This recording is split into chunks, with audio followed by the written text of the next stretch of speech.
You want to add muscle to your bully? T-Fit here with Fit Bully TV. Man, I want muscles on my dog. Do you understand that muscles require work and they're not just a gift? Matter of fact, I'm going to show you this in a little bit.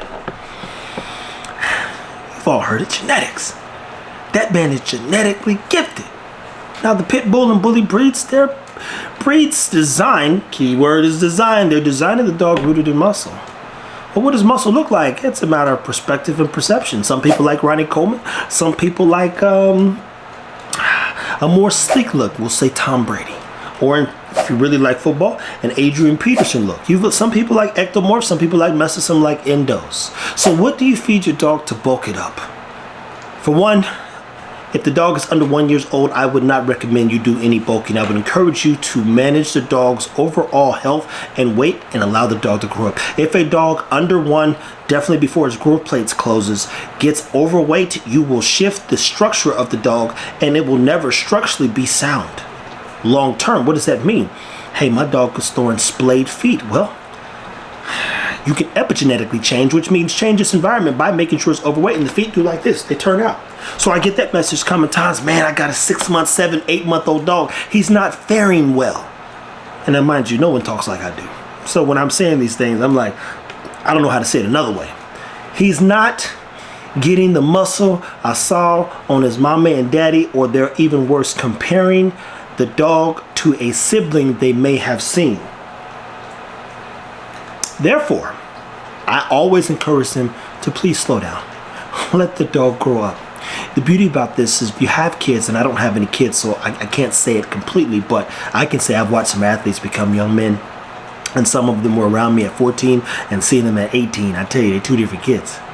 So you get a dog and it's about 6 months old. 6 months old on a dog is, we'll just call it 6 years old. My bad, not 6 years old. It's about 6 months old. I think that's ice out there fussing, which is pretty annoying. That being said, when the dog gets a year old, it is supposedly 7 years old.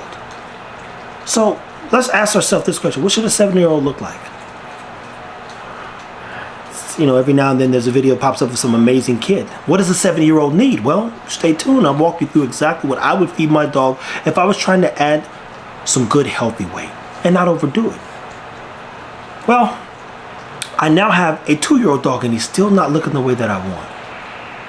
What's scalable more than anything is a dog who is a good dog. And here's the trick. Unless you're really trying to get into heavy studying and even more importantly, showing a dog at a high level, which means you're going to give your money away to an organization just so people can clap and give you a ribbon and get no money, I would just make sure you got good dogs. Because that's sustainable. What's sustainable, for instance? Let's just paint a picture of sustainability. Let's say you have a house and you want to go get a brand new car. Let's say your check is $50,000 and your rent is $50,000. Just put it in perspective. Let's say the car is $50,000. What do you pay to sustain your quality of life? Probably gonna pay the house bill, especially if you got family and kids. You go buy the car, now everybody gotta move to the car. Unless, again, you're going to get into heavy showing and you're trying to become the egotistical, look at me, look at my dog guy. Make sure that it's a good dog, because you can always keep building from some foundation of the dog. And I assure you that the world now more than ever needs healthier dogs. It just does. I mean, think about it. You keep hearing in the bully space, man, I want a functional dog. Why is it that we even have to discuss that? But let me get to the point.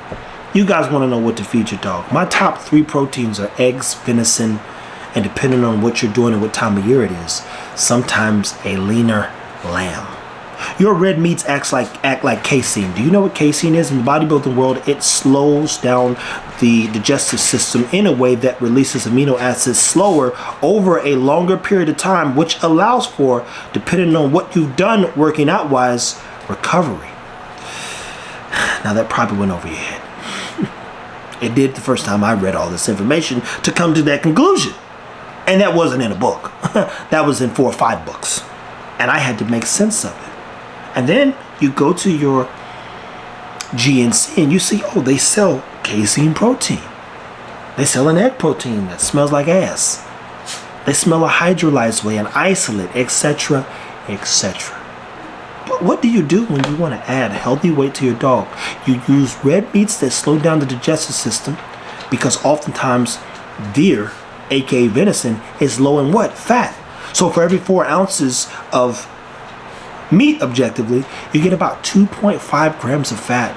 On elk, Lord, I think it's like 1 or 2 grams of fat as well. So what does that mean? Well, that means the dogs, you can literally improve how it processes and utilizes the meat, because it's not in one hole and out the next. You ever eat chicken and get hungry relatively again?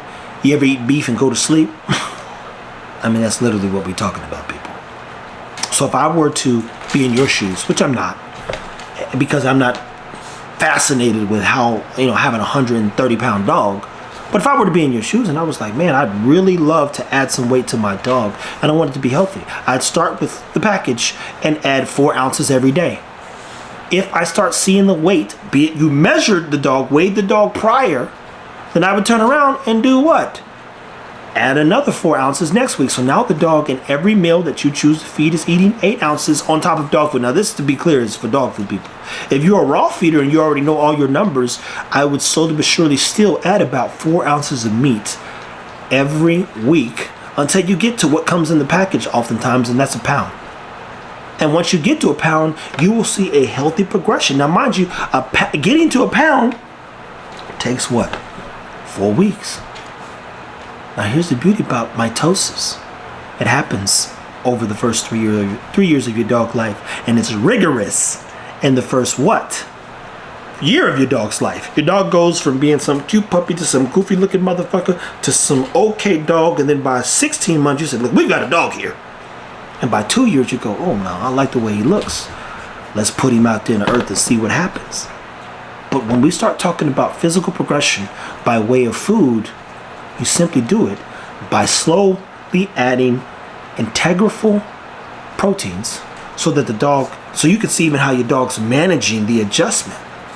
Because when we overeat, what happens? We get inflamed. I don't know why people don't get this. If I eat too much food, if I eat more than I always eat, and I keep stuffing myself, I'm like this. You can't breathe, you want to go to sleep, you feel beat down, you go down the line, you say, this wasn't a good idea. And then you just keep doing it. So when you are trying to expand your dog's stomach so it can utilize more protein, so it can improve physically, you do it slowly and effectively. You heard the 3 meats I would use and a simple way in which I would add them over a course of time. And I'm trying to make sure it connects to this here so it actually makes sense to you. Don't stuff your dog. Don't stuff yourself. You'll live a lot longer, because the key to longevity is whose organs work the least amount, which improves the proficiency of your internal health, which expresses itself out with people. And I don't even have any muscles. Guys, take care of your dogs.